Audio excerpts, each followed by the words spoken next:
A local theater is looking forward to its first production since the pandemic. WTVA's Bronson Woodruff visited the theater to find out some things it's doing to help keep people safe during the performance. I'm here outside Tupelo Community Theater, where the director told me the team is gearing up for their upcoming production of Spamalot. He said that the theater has incorporated new safety guidelines to help make sure spectators and actors stay safe. As the theater is having its latest production this weekend, director Tom Booth said the theater needed to change how it operated. When the executive orders started coming in, we had to make a decision on how we could carry on with the show. So he said social distancing is just one of the things the theater is doing to help patrons stay safe. He said ushers are not taking tickets to reduce physical contact.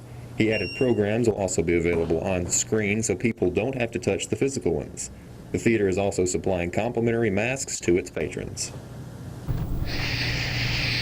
You have to keep your voice down in the theater.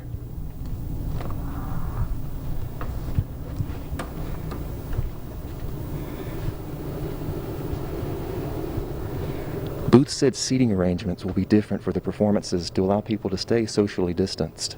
we don't get into deciding, whether they should sit together or not. If they buy a package of tickets together, we assume that they're okay with that. He explained that some people arrive in pairs or small groups, such as a family.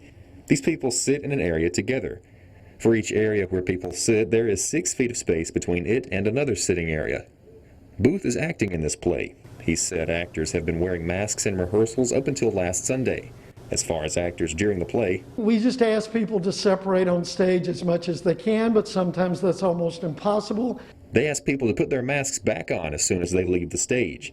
Booth said there are 3 hand sanitizer stations backstage. He added the theater is seating up to 1/3 capacity and said anyone who wants to come to a show can call the box office. This is the first production the theater has put on since March 5th.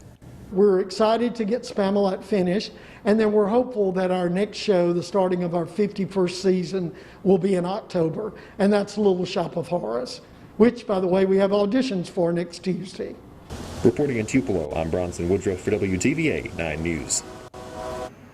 Little Shop of Horrors. How appropriate these days.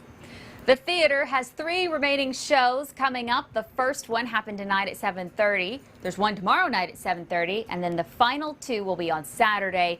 They'll have a matinee at 2, and then the evening show will start at 7:30.